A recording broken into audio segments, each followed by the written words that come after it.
Hello, ഇന്നത്തെ നമ്മുടെ hand എംബ്രോയിഡറിയുടെ മൂന്നാമത്തെ ക്ലാസ്സാണ്. അപ്പം ക്ലാസ് തുടങ്ങുന്നതിന് മുമ്പായിട്ട് കുറച്ച് കാര്യം പറയാനുള്ളതെന്ന് പറഞ്ഞാൽ, ഫസ്റ്റ് നമ്മുടെ ക്ലാസ്സിന് ഞാനത് പറഞ്ഞായിരുന്നു, ഇങ്ങനൊരു ക്ലാസ്സിന് നിങ്ങൾക്ക് താല്പര്യമുണ്ടെങ്കിൽ യെസ് നോ അല്ലെങ്കിൽ താല്പര്യമുണ്ടെന്നോ എന്തെങ്കിലും ഒരു മറുപടി നമുക്ക് ഒരു മറുപടി കിട്ടുമ്പോൾ നമുക്കൊരു എനർജി ഉണ്ടല്ലോ. അതിനുവേണ്ടി ഞാനത് പറഞ്ഞാണ്. ഞാൻ വിചാരിച്ച 1-2 പേരെങ്കിലും ഒന്ന് അങ്ങനെ ഇട്ടിരുന്നതിൽ എന്നാ വിചാരിച്ചാണ് ഞാൻ അങ്ങനെ ജസ്റ്റ് ഒന്ന് പറഞ്ഞത്.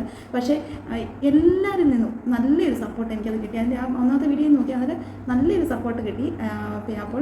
അപ്പോൾ എനിക്ക് ഇത് മുന്നോട്ട് കൊണ്ടുപോകാനുള്ളൊരു എനർജി പ്രത്യേകിച്ച് അതിൽ നിന്നാണ് കിട്ടിയത്. അതിനുള്ള നന്ദി എല്ലാവരോടും പറയുകയാണ്. ഇനി തുടർന്നും ഇതുപോലെയുള്ള സപ്പോർട്ട് എല്ലാവരുടെയും കയ്യിൽ നിന്ന് വേണമെന്ന് പറയുന്നു. ഓരോ സ്റ്റിച്ചിങ്ങും നമ്മൾ പഠിക്കുന്നത് ഒരു ഇൻഡെക്സ് ഇങ്ങനെ എല്ലാവരും റെഡിയാക്കുക. കാരണം ഇതൊക്കെ സിമ്പിൾ സ്റ്റിച്ചിങ്, ഇതൊക്കെ വലിയ പ്രയോജനമില്ല എന്നങ്ങനെ കരുതണ്ട. കാരണം നമ്മളൊരു സ്റ്റിച്ചിങ് ചെയ്യുമ്പോൾ ഇപ്പോൾ ഈ റണ്ണിങ് നമ്മൾ പഠിച്ച റണ്ണിങ് മാത്രമായിരിക്കും സ്റ്റിച്ചിങ് ചെയ്യുന്നത്. ഇപ്പോൾ ഞാൻ ഇത് ചുമ്മാ വെറുതെ ഒന്ന് ചെയ്ത ഒരു ഡിസൈനാണ്, ഏറ്റവും സിമ്പിളായിട്ടൊന്ന് ചെയ്തതാണ്. ഇതിൽ തന്നെ രണ്ട് സ്റ്റിച്ച് വന്നിട്ടുണ്ട് നമുക്ക്. അപ്പോൾ ഇപ്പോൾ ഒരു വള്ളി പോലെ ഇങ്ങനെ വരുമ്പോൾ ആ വള്ളിക്കൊരു സ്റ്റിച്ച്, ഇത് സ്റ്റെം സ്റ്റിച്ച് എന്ന് പറയുന്ന സ്റ്റിച്ചാണ് നമ്മൾ ഇന്ന് പഠിക്കാൻ പോകുന്നതിനകത്തുള്ളതാണ്. സ്റ്റെം സ്റ്റിച്ചിലാണ് വള്ളി ചെയ്തിരിക്കുന്നത്. അതുകൊണ്ട് തന്നെ ഈ ഒരു സ്റ്റിച്ചും ഇതും ഇനി മുന്നോട്ട് വരുന്നതാണ് ഈ സ്റ്റിച്ച്. അത് ഇങ്ങനത്തെ ഉണ്ടല്ലേ. പക്ഷേ ഇതെന്ന് പറഞ്ഞാൽ നമ്മൾ ഹാൻഡ് എംബ്രോയിഡറി ഇത് വെറുതെ ജസ്റ്റ് തുന്നി പിടിപ്പിച്ചതേ ഉള്ളൂ. മിറർ വർക്ക് ചെയ്യാൻ വേണ്ടിയിട്ട് നമുക്ക് റെഡിമെയ്ഡായിട്ട് തന്നെ ഇങ്ങനെ കിട്ടുന്നതാണ്. ഇത് അതിനകത്ത് നടുക്ക് ഞാൻ മിറർ വെച്ചിട്ടില്ല, കട്ട് ബീഡ്സ് ഇങ്ങനെ വെച്ച് ചെയ്തിരിക്കുകയാണ്. ഞാൻ ആ ഡിസൈനൊന്നും എടുത്ത് കാണിക്കാം. അപ്പോൾ ഇപ്പം ക്ലിയർ ആയിട്ട് കാണാമല്ലോ. ഇത് സ്റ്റെം സ്റ്റിച്ചിൽ ഈ ഒരു വള്ളി ഇങ്ങനെ ചെയ്തു. ഈ മിറർ നമുക്കിങ്ങനെ റെഡിമെയ്ഡായിട്ട് മിറർ മേടിക്കാൻ പറ്റുന്നതാണ്. ജസ്റ്റ് ചുമ്മാ സൂചി നൂലും കൊണ്ട് ഞാനത് ജസ്റ്റ് അടിച്ച് പിടിപ്പിച്ചതേ ഉള്ളൂ. ആ മിറർ വെച്ച് കഴിഞ്ഞപ്പോൾ ആ വള്ളിയുടെ അറ്റത്ത് ഇങ്ങനെ ഇത് വേണമെങ്കിൽ ഒരു പൂവിൻ്റെ ഷേപ്പിൽ വെച്ചാൽ ഒത്തിരി വലുപ്പമാവും. ഞാൻ അത്രയും വേണ്ട, ഇത് ജസ്റ്റ് ഇത് സിമ്പിളായിട്ട് ഇരിക്കുന്നത് ഞാൻ ഇത്രയും വെച്ചത്. ആ നടുക്ക് മിറർ വെച്ചിട്ടില്ല. മിറർ വെക്കാതെ കട്ട് ബീഡ്സ് കൊണ്ടാണ് കട്ട് ബീഡ്സ് ഇങ്ങനെ ഈ മുത്തുകൾ മേടിക്കാൻ കിട്ടുന്നതാണ്. അതുകൊണ്ടാണ് ഇങ്ങനെ പിടിപ്പിച്ചേക്കുന്നത്. ഇതൊക്കെ നമുക്ക് പഠിക്കാം, ഒരു ടെൻഷനും വേണ്ട. ഇതെല്ലാം നമുക്ക് പഠിക്കാം കേട്ടോ. പെയ്യെ പഠിക്കാണ്.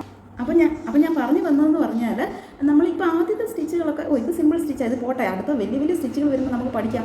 അങ്ങനെയൊന്നും വിടേണ്ട ആവശ്യമില്ല. കാരണം ഇപ്പം റണ്ണിങ് സ്റ്റിച്ച്, ഇപ്പം ഏറ്റവും സിമ്പിളായ റണ്ണിങ് സ്റ്റിച്ചും നമ്മൾ ചെയ്ത് ഒരു പിക്ചറിൽ വരുമ്പോൾ ഒരു പോർഷനിൽ നമുക്ക് ഫില്ല് ചെയ്യാൻ ഒരു റണ്ണിങ് സ്റ്റിച്ച് വേണമെങ്കിൽ അവിടെ അത് ചെയ്ത് വിടാം. അങ്ങനെയൊക്കെയുള്ള ഇത് ചെയ്യാൻ. ഇപ്പം ഇങ്ങനൊരു വള്ളിക്ക് വേണമെങ്കിൽ നമ്മൾ അല്ലാതെ ചെയ്യുന്ന വർക്ക്, ഇപ്പോൾ ഒരു ഫ്ലവേഴ്സൊക്കെ ചെയ്യുന്ന ഒത്തിരി വർക്ക് വലിയതാണെങ്കിൽ അതിൻ്റെ ഇടയ്ക്കൂടെയുള്ള വള്ളി വേണമെങ്കിൽ നമുക്ക് റണ്ണിങ് സ്റ്റിച്ച് ചെയ്യാം. സ്റ്റെം സ്റ്റിച്ചിലോ ചെയിൻ സ്റ്റിച്ചിലോ അങ്ങനെയൊക്കെ ഓരോരോ സ്റ്റിച്ചുകൾ ഇനി വരുന്നുണ്ട്. അതിലേതിലേലും നമുക്ക് ചെയ്യാം. കാരണം നമ്മൾ ഒരു എംബ്രോയിഡറിക്കകത്ത് ഇത് മാത്രമേ ചെയ്യാവുള്ളൂ ഒരു നിയമമില്ല. നമുക്ക് ഇഷ്ടമുള്ളതാണ് ഇവിടെ ചെയ്യാവുന്നത്. അപ്പം 3, 4, 5 ടൈപ്പൊക്കെ നമുക്ക് മിക്സ് ചെയ്ത് ചെയ്യാൻ പറ്റുന്നതാണ്. അപ്പം മുന്നോട്ട് പഠിക്കുമ്പോൾ ഇപ്പം ഒരു വലിയ വർക്ക് ചെയ്യുമ്പോൾ അതിൻ്റെ ഇടയ്ക്കിടയ്ക്കായിട്ട് ചെയ്യാനായിട്ട് സിമ്പിൾ വർക്കും കൂടെ കൂട്ടി എല്ലാം നമ്മൾ പഠിക്കുകയാണ്. അതുകൊണ്ടാണ് ഏറ്റവും ആദ്യത്തെ നമുക്ക് അതൊന്നും അല്ലെങ്കിലും അതിൻ്റെ ഒരു ബേസിക് കിട്ടിയാലും മുന്നോട്ടുള്ളത് ചെയ്യാനും പറ്റുള്ളൂ. അപ്പം നമുക്ക് ചെയ്തു തുടങ്ങാം. അപ്പം നമുക്ക് ഇനി അടുത്തായിട്ട് വരുന്ന സ്റ്റിച്ചാണ് ബാക്ക് സ്റ്റിച്ച്. Back stitch. അപ്പോൾ ബാക്ക് സ്റ്റിച്ച് കണ്ടാൽ നമ്മൾ ഡബിൾ റണ്ണിങ് എന്ന് പറഞ്ഞാൽ നമുക്ക് 2 കളറിലാണ് റണ്ണിങ് സ്റ്റിച്ച് ഇങ്ങനെ വരുന്നത്. അതേപോലെ ഇരിക്കും, പക്ഷെ നമ്മൾ ഒറ്റ ഒരു കളർ നൂല് കൊണ്ടാണ് ഇത് ചെയ്യുന്നത്. അപ്പം നമുക്ക് ഇതേപോലെ ഞാൻ നമ്മളുടെ ഈ എംബ്രോയിഡറി സൂചിയിൽ ഈ നൂല് കോർത്തിട്ടിട്ടുണ്ട്. 3 ഇഴ നൂലാണ് എടുത്തിരിക്കുന്നത്. 6 ഇഴ എടുത്തല്ല, 3 ഇഴ എടുത്താണ് ഞാൻ ചെയ്യുന്നത്. 6 ഇഴ എടുത്ത് വേണമെങ്കിൽ നമുക്ക് സാഹചര്യങ്ങളനുസരിച്ച് ഡ്രസ്സുകൾ ചെയ്യുമ്പോൾ ഒരു കട്ടിക്ക് എടുപ്പിനും ഒക്കെ വേണമെങ്കിൽ 6 ഇഴ ഉപയോഗിച്ച് വേണമെങ്കിലും ചെയ്യാം. ഇപ്പോൾ ഞാനിവിടെ 3 ഇഴ ഉപയോഗിച്ചാണ് ചെയ്യുന്നത്. ബാക്ക് സ്റ്റിച്ച് ചെയ്യുമ്പോൾ നമ്മൾ എവിടെ നിന്നാണ് ഇപ്പോൾ ഇവിടെ നിന്നാണ് നമുക്ക് തുടങ്ങേണ്ടതെങ്കിൽ ഇവിടെ നിന്നാണല്ലോ ലൈൻ സ്റ്റാർട്ട് ചെയ്യുന്നത്. അതിനെ സ്വല്പം ഇപ്പുറം നമുക്ക് ഒരു സ്റ്റിച്ചിൻ്റെ ഇപ്പുറം തൊട്ട് വേണം ബാക്ക് സ്റ്റിച്ച് കുത്തിയെടുക്കാൻ. അടിയിൽ നിന്നാണ് തുടങ്ങുന്നത്. അതായത് ഒരു സ്റ്റിച്ചിന് ഇപ്പുറം തൊട്ട് കുത്തിയെടുത്ത ശേഷം ബാക്കിലേക്കാണ് നമ്മൾ മറ്റെല്ലാ സ്റ്റിച്ചുകളും ഫ്രണ്ടിലോട്ട് പോകുമ്പോൾ. ഇതുകൊണ്ടാണ് ഇതിന് ബാക്ക് സ്റ്റിച്ച് എന്ന് പറയുന്നത്. ഇത് ബാക്കിലേക്കാണ്. അതാണ് ഞാൻ പറഞ്ഞത്, ഒരു സ്റ്റിച്ചിനുള്ള സ്പേസ് ഇട്ടിട്ട് നമ്മൾ വേണം കുത്താനെന്ന് പറഞ്ഞ് ബാക്കിലേക്ക് കുത്തിയെടുത്തു ഇങ്ങനെ. അപ്പോൾ നമുക്കൊരു റണ്ണിങ് സ്റ്റിച്ചിൻ്റെ ഒരു സ്റ്റിച്ച് പോലെ കിട്ടി. പക്ഷേ അപ്പോൾ നമ്മൾ ബാക്കിലേക്കാണ് എടുത്തതെന്ന് മാത്രമേ ഉള്ളൂ പ്രത്യേകത. ഇനിയിപ്പോൾ പിന്നെ മുന്നിലേക്ക് ഇതേപോലെ തന്നെ നമ്മൾ ആ ഒരു സ്റ്റിച്ചിൻ്റെ ഒരു വലുപ്പത്തിന് ഏകദേശം കണക്ക് കൂട്ടി കാണത്തില്ലായിരുന്നല്ലേ. ഇനിയിപ്പോൾ നമ്മൾ എടുക്കുന്നതെന്ന് പറഞ്ഞാൽ മുന്നിലേക്ക് അത്രയോ ഈ ഒരു സ്റ്റിച്ചിൻ്റെ ആ ഒരു വലുപ്പം കണക്ക് കൂട്ടി മുന്നിലേക്കൊരു കുത്തിയെടുക്കുന്നു. എന്നിട്ട് നമ്മൾ ഇതും ബാക്കിലേക്കാണ് കുത്തുന്നത്. ബാക്കിലേക്ക് കുത്തുക എന്ന് പറഞ്ഞാൽ മറ്റേ അതിൻ്റെ ആ സ്റ്റാർട്ടിങ് പോയിൻറ്റിലേക്ക് തന്നെ നമ്മൾ കുത്തി ഇറക്കുന്നു. അപ്പോൾ ഇവിടെ ഇടയ്ക്ക് ഗ്യാപ്പൊന്നും ഇല്ലാതെയാണ് ഈ സ്റ്റിച്ച് വന്നത്. കണ്ടില്ലേ, ഇടയ്ക്ക് ഗ്യാപ്പില്ല, ബാക്കിലേക്ക് കുത്തി ഇറക്കിയുള്ള സ്റ്റിച്ചാണ്. അതിനുശേഷം ഇനി അടുത്തതും നമ്മൾ ഒരു സ്റ്റിച്ച് ഒരു കാണിക്കുള്ളത് ഫ്രണ്ടിലേക്ക് കണക്ക് കൂട്ടി ഇങ്ങനെ കുത്തിയെടുത്ത ശേഷം ബാക്കിലേക്ക് വെച്ചു. അതെടുത്തു ചെയ്ത് കഴിഞ്ഞപ്പോൾ ഇങ്ങനെ വന്നു. ഇതുണ്ടല്ലേ. അപ്പോൾ ഇതാണ് ബാക്ക് സ്റ്റിച്ച്. ബാക്കിലേക്ക് തയ്ക്കുന്നതുകൊണ്ടാണ് ബാക്ക് സ്റ്റിച്ച് എന്നുള്ളൊരു പേര് വരുന്നത്. പിന്നെ അതേപോലെ തന്നെ എടുത്ത ശേഷം ബാക്കിലോട്ട് കുത്തി വിട്ട് ഇങ്ങനെ ചെയ്യുന്നു. ഇതിപ്പോൾ നമുക്കൊരു വർക്കിലൊക്കെ ചെയ്യണമെങ്കിൽ കണ്ടിന്യൂസ് ആയിട്ട് ഇതിൻ്റെ ഔട്ട്ലൈൻ, ഇപ്പോൾ ഒരു പിക്ചറിൻ്റെ ഔട്ട്ലൈൻ, ഇതൊരു ഔട്ട്ലൈൻ സ്റ്റിച്ചാണ്. ഈ ബാക്ക് സ്റ്റിച്ചും നമ്മൾ ഔട്ട്ലൈനായിട്ട് ചെയ്യാനാണ്, ഒരു പിക്ചറിനകത്ത് ഫില്ല് ചെയ്ത് വരയ്ക്കാനല്ല, ഔട്ട്ലൈനായിട്ട് വരയ്ക്കാനാണ് നമ്മൾ ഉപയോഗിക്കുന്നത്. ഇപ്പോൾ എന്ത് പടങ്ങളും, നല്ല ഭംഗിയുള്ള പടങ്ങളൊക്കെ നമുക്ക് ഇങ്ങനെ ചെയ്ത് വെക്കണം. ഈ ബാക്ക് സ്റ്റിച്ചായിട്ട് അതിൻ്റെ ഔട്ട്ലൈൻ കൊടുത്തു കഴിഞ്ഞിട്ട് അകം വേറെ എന്തെങ്കിലും കൊണ്ട് ഫില്ല് ചെയ്യണമെങ്കിൽ ഫില്ല് ചെയ്യാം, അങ്ങനെ ചെയ്യാം. അല്ല എങ്കിൽ ചില പെയിൻറ്റിങ്ങുകളൊക്കെ, ഫാബ്രിക് പെയിൻറ്റിങ്ങുകളൊക്കെ ചെയ്യുന്നതിൻ്റെയൊക്കെ പോലും സൈഡിൽ ഔട്ട്ലൈനായിട്ടൊന്നും നമുക്കൊരു ഇച്ചിരി കട്ടിക്ക് കൊടുക്കണമെങ്കിൽ, ഇപ്പോൾ നമ്മളൊരു ഒരു ഫാബ്രിക് പെയിൻ്റ് ഒരു പിക്ചർ നമ്മളുടെ ഡ്രസ്സിൽ ചെയ്തെന്ന് വെച്ചു, അതിനൊരു സൈഡ് വശത്തൊരു കട്ടിക്ക് കൊടുക്കണമെങ്കിൽ ഈ ബാക്ക് സ്റ്റിച്ച് കൊടുത്താൽ അതിനൊരു സൈഡ് വശത്തൊരു ബോർഡറായിട്ട് നമുക്കൊരു ഭംഗിക്ക് കിട്ടും. അങ്ങനെ ചെയ്യണമെന്നല്ല ഞാൻ പറഞ്ഞത്, ആ ഒരു രീതിയിലും ചെയ്യാമെന്നാണ് പറഞ്ഞത്. ഇങ്ങനെയാണ് ബാക്ക് സ്റ്റിച്ച് വരുന്നത്. അപ്പം ബാക്ക് സ്റ്റിച്ച് ചെയ്യുന്നത് എങ്ങനെയാണെന്ന് എല്ലാവർക്കും മനസ്സിലായെന്ന് വിചാരിക്കുന്നു. ഇത് കണ്ടില്ലേ, നമ്മൾ ഇങ്ങനെയാണ് ചെയ്തു പോകുന്നത്. അപ്പം ഞാൻ ഇത് നമ്മുടെ ഇൻഡെക്സിൽ ഈ ബാക്ക് സ്റ്റിച്ച് ഒന്ന് ചെയ്ത് തീർക്കുകയാണ്. എല്ലാവരും ഇൻഡെക്സ് തയ്യാറാക്കുന്ന എല്ലാവരും ഇത് ഇങ്ങനെ ഫുള്ള് ഒരു വര ഈ ലൈനിൽ ഇത്രയും ലൈനിൽ എഴുതുക. എന്നിട്ട് ശേഷം അത് ബാക്ക് സ്റ്റിച്ച് എന്ന് എഴുതുക. നമ്മൾ ചെയ്ത സ്റ്റിച്ചുകൾ, പഠിച്ച സ്റ്റിച്ചുകളെല്ലാം മറന്നു പോകാതിരിക്കാനാണ് ഇങ്ങനെ ഒരു ഇൻഡെക്സ് തയ്യാറാക്കി വെച്ച് കഴിഞ്ഞാൽ പിന്നെ നമുക്ക് ചെയ്യുമ്പോൾ അതിലോട്ട് ജസ്റ്റ് ഒന്ന് നോക്കിയാൽ മതില്ല, അതെങ്ങനെയായിരുന്നു ചെയ്യേണ്ടതെന്നുള്ളൊരു ഡൗട്ട് ഉണ്ടെങ്കിൽ നമുക്ക് ആ ഒരു സ്റ്റിച്ച് ചെയ്ത് കണ്ടു കഴിയുമ്പോൾ അത് മനസ്സിലാക്കാൻ പറ്റും, അത് ചെയ്യാൻ പറ്റും. അപ്പോൾ ഞാനിതൊന്ന് ചെയ്ത് തീർക്കുവാണേ. ഇതാണ് ബാക്ക് സ്റ്റിച്ച്. അപ്പം എല്ലാവർക്കും ഈ ബാക്ക് സ്റ്റിച്ച് ചെയ്ത് എങ്ങനെയാണെന്ന് മനസ്സിലായല്ലോ അല്ലേ. ഇതിൻ്റെ ബാക്ക് വശത്ത് ബാക്ക് സ്റ്റിച്ചിൻ്റെ അകവശം നോക്കിയാൽ ഇങ്ങനെയാണ് വരുന്നത്. അപ്പം ഇത് ചെയ്ത് മനസ്സിലായല്ലോ അല്ലേ. അപ്പം ഞാൻ ഇതിൻ്റെ ഒരു പിക്ചർ കാണിക്കാം, ഇത് ചെയ്ത ഒരു പിക്ചർ കാണിക്കാം. അപ്പം ബാക്ക് സ്റ്റിച്ചിൽ ഞാൻ പറഞ്ഞില്ല, ഏതൊരു പിക്ചറും നല്ല മനോഹരമായിട്ട് നമുക്ക് ചെയ്യാൻ പറ്റുന്നൊരു, അതിന് ഔട്ട്ലൈൻ കൊടുക്കാൻ പറ്റുന്നൊരു സ്റ്റിച്ചാണ് ബാക്ക് സ്റ്റിച്ച്. ഇത് കണ്ടോ, ഞാൻ ബാക്ക് സ്റ്റിച്ച് ചെയ്ത് പല നിറത്തിൽ ഇതുണ്ടല്ലേ, ഓരോ ഷോളിനൊരു നിറം, പാവാടയ്ക്കൊരു നിറം, ബ്ലൗസിനൊരു നിറം, ഹെയറിനൊരു നിറം, സ്കിന്നിൻ്റെ നിറം, അങ്ങനെയായിട്ട് ബാക്ക് സ്റ്റിച്ചിൽ ചെയ്ത ഒരു പിക്ചറാണിത്. എത്ര വളവുകളൊക്കെ ഉള്ളതും നമുക്ക് നല്ല വ്യക്തമായിട്ട് വരയ്ക്കാൻ പറ്റുന്നതാണ് ഈ ബാക്ക് സ്റ്റിച്ചിൻ്റെ ഒരു പ്രത്യേകത. ഇതുപോലെയുള്ള പിക്ചറുകൾ ആർക്കും വരയ്ക്കാൻ അറിയണമെന്നൊന്നുമില്ല. നമുക്ക് ഇങ്ങനെ പിക്ചറിൻ്റെയൊക്കെ മുകളിൽ വെച്ചിട്ട് ട്രേസ് ചെയ്യുന്നത് ഞാൻ കാണിച്ചായിരുന്നല്ലോ. അങ്ങനെ നമ്മളുടെ ഡ്രസ്സുകളിലൊക്കെ ട്രേസ് ചെയ്ത് ഫ്ലവേഴ്സൊക്കെ ചെയ്യാൻ സാധാരണ ഈ സ്റ്റിച്ചിൻ്റെ ആവശ്യമില്ല. കാരണം ഇത് ഔട്ട്ലൈൻ മാത്രമായിട്ടാകുമ്പോൾ വേണമെങ്കിൽ ജസ്റ്റ് ഫ്ലവർ ചെയ്യാമെന്നേ ഉള്ളൂ. എന്നാലും ഫ്ലവറിനുകൾക്കൊക്കെ വേറെ സ്റ്റിച്ചുകളൊക്കെയാണ് ഭംഗിയുള്ളത് വരുന്നത്. ഇതെന്ന് പറഞ്ഞാൽ ഇങ്ങനെ നമ്മളുടെ ഒരു രൂപങ്ങളൊക്കെ ഇങ്ങനെ, ഇപ്പം ഞാനിതിപ്പോൾ ഒരു പെൺകുട്ടി നടന്നു പോകുന്നതിൽ വരച്ചേക്കുന്നതല്ലേ, അതുപോലെയൊക്കെയുള്ള അങ്ങനെയൊക്കെയുള്ള രൂപങ്ങൾ വരയ്ക്കാൻ പറ്റിയ അനുയോജ്യമായൊരു ഇതാണ്. ഇപ്പം ഇത് ടീഷർട്ടുകളിലോ അല്ല എങ്കിൽ സാരികളിലൊക്കെ ആണെങ്കിൽ പോലും ഇതുപോലത്തെയൊക്കെ ഡിസൈന്. അപ്പം വരയ്ക്കുമ്പോൾ പിക്ചർ നമുക്ക് അതുപോലെ ഒരു വലിയൊരു പിക്ചർ, അതിൻ്റെ ഔട്ട്ലൈൻ വേണം. ഔട്ട്ലൈൻ കിട്ടിയാൽ നമുക്ക് ആ ഔട്ട്ലൈന് ഇങ്ങനെ ബാക്ക് സ്റ്റിച്ച് കൊണ്ട് ഫില്ല് ചെയ്തെടുക്കാവുന്നതാണ്. അപ്പോൾ ഇത് മനസ്സിലായെങ്കിൽ നമുക്ക് അടുത്ത സ്റ്റിച്ചിലേക്ക് കിടക്കാം. അപ്പോൾ നമ്മൾ ബാക്ക് സ്റ്റിച്ച് ചെയ്തു. ഇനി അടുത്തതായിട്ട് വരുന്ന സ്റ്റിച്ച് എന്ന് പറഞ്ഞാൽ ബാക്ക് സ്റ്റിച്ചിൻ്റെ തന്നെ ഒരു വേരിയേഷനാണ് സ്പ്ലിറ്റ് ബാക്ക് സ്റ്റിച്ച്. അതായത് ബാക്ക് സ്റ്റിച്ച് തന്നെയാണ് ചെയ്യുന്നത്. അപ്പോൾ പക്ഷേ ചെയ്യുമ്പോൾ ഇതിനെ ഒന്ന് സ്പ്ലിറ്റ് ചെയ്ത് അതിൻ്റെ സെൻറ്ററിൽ കുത്തി, ഇതുണ്ടല്ലേ ഇങ്ങനെ ഈ നടുക്ക് ഈ ഒരു ബാക്ക് സ്റ്റിച്ചിൻ്റെ ഒരു സ്റ്റിച്ച് ചെയ്തതിൻ്റെ അതിലൊന്ന് സ്പ്ലിറ്റ് ചെയ്ത് അതിൻ്റെ സെൻറ്ററിലാണ് അടുത്ത കുത്ത് വരുമ്പോൾ കുത്തുന്നത്. അതുകൊണ്ടാണ് സ്പ്ലിറ്റ് ബാക്ക് സ്റ്റിച്ച് എന്ന് പറയുന്നത്. Split back stitch. അപ്പോൾ നമുക്കത് ചെയ്യാം. ഇത് ചെയ്യാൻ പോകുന്നതെന്ന് പറഞ്ഞാൽ അതും ബാക്ക് സ്റ്റിച്ച് പോലെ തന്നെ നമ്മൾ ഒരു സ്റ്റിച്ചിനുള്ള സ്പേസിന് കണ്ട് ഇപ്പുറത്ത് വേണം കുത്താൻ. കുത്തിയെടുത്തതിന് ശേഷം പുറകോട്ടാണ് നമ്മൾ ചെയ്യുന്നത്. പുറകോട്ട് ചെയ്തു, ഒരു സ്റ്റിച്ച് നമ്മൾ ചെയ്തു. അപ്പോൾ നമ്മൾ ഒരു സ്റ്റിച്ച് ചെയ്തതിന് ശേഷം രണ്ടാമത്തെ സ്റ്റിച്ച് ഇതേപോലെ ഇങ്ങനെ എടുത്തിട്ട് നമ്മൾ കുത്തുന്നത് നേരത്തെ ചെയ്തതെന്ന് പറഞ്ഞാൽ ഇതിൻ്റെ ഈ സ്റ്റാർട്ടിങ്ങിലായിരുന്നു കുത്തുന്നതെങ്കിൽ ഇത് നമ്മൾ കുത്തുന്നത് ഈ മുന്നേ ചെയ്തിരിക്കുന്ന സ്റ്റിച്ച് ഒന്ന് സ്പ്ലിറ്റ് ചെയ്തുകൊണ്ട് അതിൻ്റെ സെൻറ്ററിലാണ് കുത്തുന്നത്. ഇത് നമ്മൾ മൂന്നരയായിരുന്നു എടുത്തിരുന്നത്. ഇതും ഒരു ബോർഡർ ചെയ്യാൻ വേണ്ടിയിട്ട്, ബോർഡർ അല്ലെങ്കിൽ ഔട്ട്ലൈൻ ചെയ്യാൻ വേണ്ടിയിട്ടുള്ളൊരു സ്റ്റിച്ചിങ് ആണ്. ഇത് ഔട്ട്ലൈൻ സ്റ്റിച്ചാണ്. എന്തിൻ്റെയൊക്കെ ഒരു പിക്ചറിൻ്റെ ഔട്ട്ലൈനായിട്ട് കൊടുക്കാൻ വേണ്ടിയിട്ടുള്ളതാണ് ഇതും. ഇതിന് സ്പ്ലിറ്റ് ബാക്ക് സ്റ്റിച്ച് എന്നാണ് പറയുന്നത്. സ്പ്ലിറ്റ് ചെയ്താണ് പോകുന്നത്. ഇതിൻ്റെ സെൻറ്ററിൽ സ്പ്ലിറ്റ് ചെയ്താണ് നമ്മൾ കുത്തുന്നത്. ബാക്ക് സ്റ്റിച്ച് തന്നെയാണ്, സ്പ്ലിറ്റ് ചെയ്ത് കുത്തുന്നതുകൊണ്ട് സ്പ്ലിറ്റ് ബാക്ക് സ്റ്റിച്ച് എന്നാണ് ഇതിന് പറയുന്നത്. അപ്പോൾ ഇത് ചെയ്യുന്നത് എങ്ങനെയാണെന്ന് മനസ്സിലായല്ലോ അല്ലേ. മുമ്പേ നമ്മൾ ചെയ്ത ബാക്ക് സ്റ്റിച്ചിൻ്റെ പോലെ തന്നെ, പക്ഷേ ഒന്ന് സ്പ്ലിറ്റ് ചെയ്തുകൊണ്ട് തൊട്ട് പുറകെയുള്ള സ്റ്റിച്ച് ഒന്ന് സ്പ്ലിറ്റ് ചെയ്തുകൊണ്ട് സെൻറ്ററിൽ കുത്തിയുന്നതുകൊണ്ടാണ് സ്പ്ലിറ്റ് ബാക്ക് സ്റ്റിച്ച് എന്ന് പറയുന്നത്. ഇപ്പോൾ ക്ലിയറായി കാണുമല്ലോ അല്ലേ, വ്യക്തമായിട്ട് കാണാമല്ലോ. ഇതേപോലെ എടുക്കുന്നു. തൊട്ട് മുമ്പേ ചെയ്തത് ഇത് ഒന്ന് സ്പ്ലിറ്റ് ചെയ്തുകൊണ്ട്, ഇപ്പോൾ 3 അരയുള്ളതിൽ ഒരഴയും 2 അരയായിട്ട് ഒന്ന് സ്പ്ലിറ്റ് ചെയ്തെടുത്ത് കുത്തുന്നു. മുകളിൽ താഴെയോ 2 അര അങ്ങനൊന്നുമില്ല, നമുക്ക് സ്പ്ലിറ്റ് ചെയ്ത് എങ്ങനെയും ഒന്ന് സ്പ്ലിറ്റ് ചെയ്ത്, അപ്പം 3 സ്പ്ലിറ്റ് ചെയ്യുമ്പോൾ 1 2 ആയിട്ട് വരുമെന്നല്ലോ. അങ്ങനെ ഒന്ന് സ്പ്ലിറ്റ് ചെയ്ത് കുത്തുക, കുത്തി ചെയ്യുക. അപ്പോൾ ഇങ്ങനെയാണ് സ്പ്ലിറ്റ് ബാക്ക് സ്റ്റിച്ച് വരുന്നത്. ഇത് ഔട്ട്ലൈൻ സ്റ്റിച്ചായിട്ട് ചെയ്യുന്നതാണ്. അപ്പം ഇത് നമുക്ക് ഒന്ന് ചെയ്തെടുത്ത് വരാം.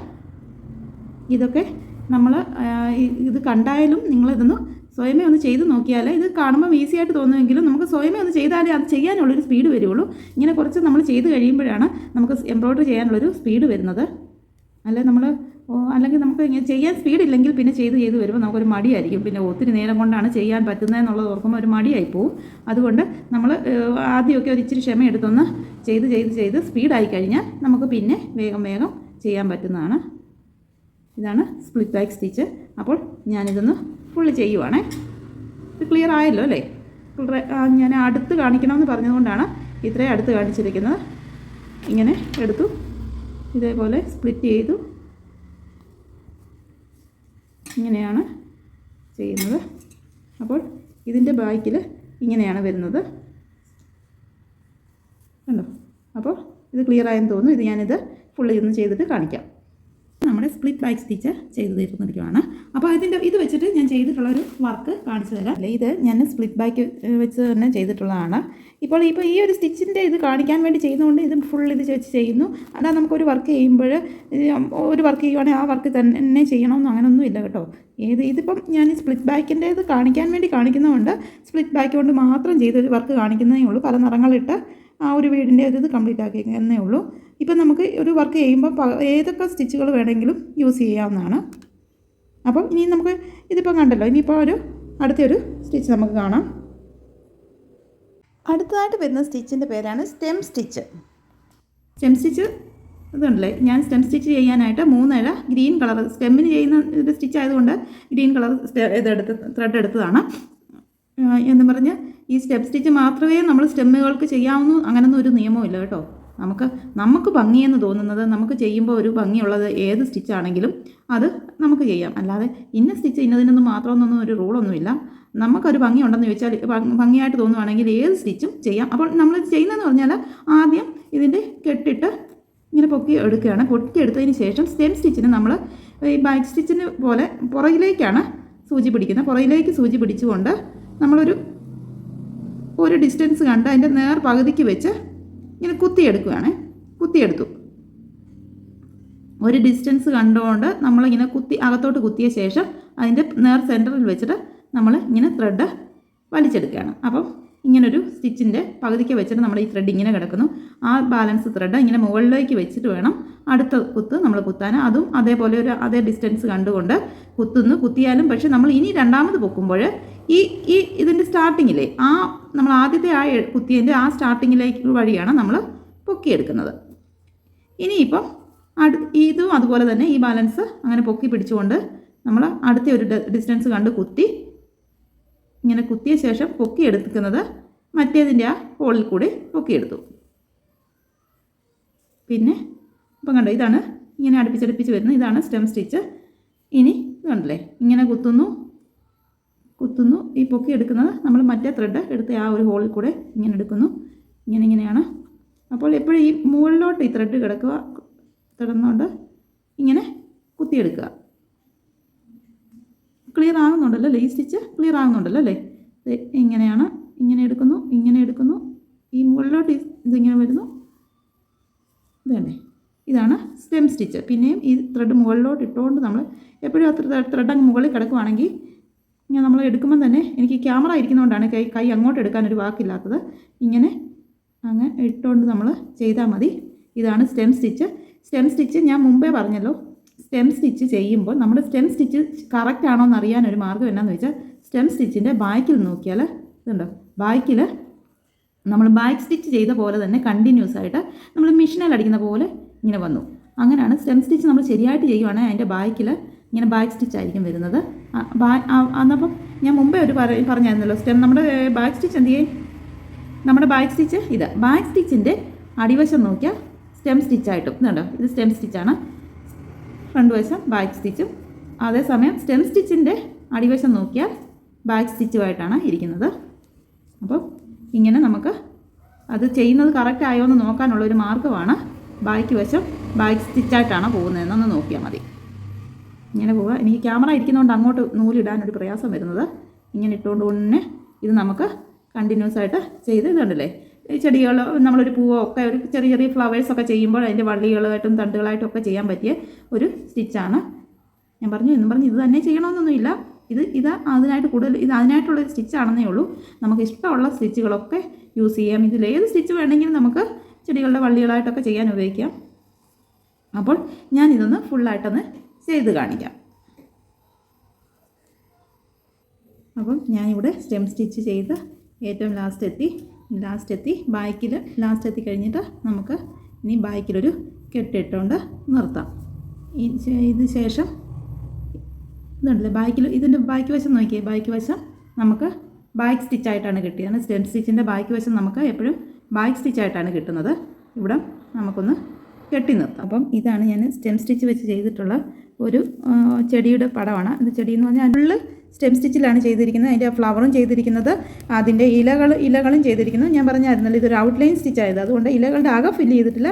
ഇലയുടെ ഇങ്ങനെ സൈഡ് വശം മാത്രം കൊടുത്തു. അതേപോലെ തന്നെ ഇതിൻ്റെ തണ്ടുകളും ഈ സ്റ്റെം സ്റ്റിച്ചിലാണ് കൊടുത്തേക്കുന്നത്. ഇത്രയും വലിയൊരു പൂവാകുമ്പോൾ നമ്മൾ ഒറ്റ ഒരു വള്ളി മാത്രമായിട്ട് കൊടുത്താൽ അതിൻ്റെ ആ ഒരു പൂവിൻ്റെ പ്രൊപ്പോർഷൻ അനുസരിച്ച് അതിൻ്റെ തണ്ടിന് വണ്ണം വരത്തില്ലാത്തതുകൊണ്ട് ആ 2 ഇതായിട്ട് കൊടുത്തു. അങ്ങനെ ഒരു ഔട്ട്ലൈനായിട്ട് ഇങ്ങനെ കൊടുത്തു, അകം ഫില്ല് ചെയ്യാതെ അങ്ങനെയാണ് തണ്ട് ചെയ്തേക്കുന്നത്. കണ്ടല്ലേ? അപ്പം ഇതൊക്കെ നമുക്ക് പറ്റുന്ന പോലെ നമ്മൾ ഈ ഒരു സ്റ്റിച്ചിൽ ഫ്ലവറുകളും ഒക്കെ ചെയ്യണമെന്നില്ല. കാരണം ഞാനിപ്പോൾ ഈ ബാക്ക് സ്റ്റിച്ച് സ്റ്റെം സ്റ്റിച്ച് മാത്രമായിട്ട് ഇത് ചെയ്തേക്കുന്നതുകൊണ്ടാണ് ഇങ്ങനെ ചെയ്യുന്നത്. അല്ലാതെ ഫ്ലവേഴ്സൊന്നും ഇതൊന്നും കൊണ്ട് ചെയ്യണമെന്നൊന്നുമില്ല. നമുക്ക് സ്റ്റെമ്മിന് വേണമെങ്കിൽ കൊടുത്താൽ മതി. അപ്പോൾ ഇന്നിവിടെ നമ്മൾ 3 സ്റ്റിച്ചുകളാണ് ഇന്ന് പഠിച്ചത്. നമ്മുടെ back stitch, split back stitch, അതുകൊണ്ട് തന്നെ സ്റ്റെം സ്റ്റിച്ചിൻ്റെയാണ് ഇപ്പോൾ ലാസ്റ്റ് പഠിച്ചത്. അപ്പോൾ ഈ 3 സ്റ്റിച്ചുകളാണ് ഇന്ന് പഠിച്ചത്. അപ്പോൾ നമുക്ക് ഇന്നിവിടെ വീഡിയോ അവസാനിക്കുകയാണ്. ഇനിയിപ്പോൾ അടുത്ത ദിവസം നമുക്ക് മനോഹരമായ, എനിക്ക് അതിലൊരു സ്റ്റിച്ച് എന്ന് പറഞ്ഞാൽ എനിക്ക് പിന്നെ നമ്മളുടെ ഹാൻഡ് എംബ്രോയിഡറിയിൽ ഏറ്റവും ഇഷ്ടമുള്ളത്, കാരണം ഏറ്റവും സിമ്പിളായിട്ടും ഏറ്റവും ഭംഗിക്കായിട്ടും ചെയ്യാവുന്ന ഒരു സ്റ്റിച്ച് അടക്കമാണ് നമ്മളിനി അടുത്ത ക്ലാസ്സിൽ കാണാൻ പോകുന്നത്.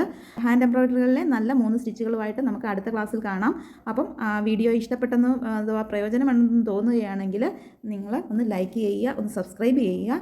അപ്പോൾ അടുത്ത വീഡിയോയുമായി ഉടൻ തന്നെ വരുന്നതാണ്. നല്ല 3 ഹാൻഡ് എംബ്രോയിഡറികളാണ് ഇനി അടുത്ത ക്ലാസ്സിൽ കാണാൻ പോകുന്നത്. അപ്പോൾ താങ്ക് യു ഫോർ വാച്ചിങ്.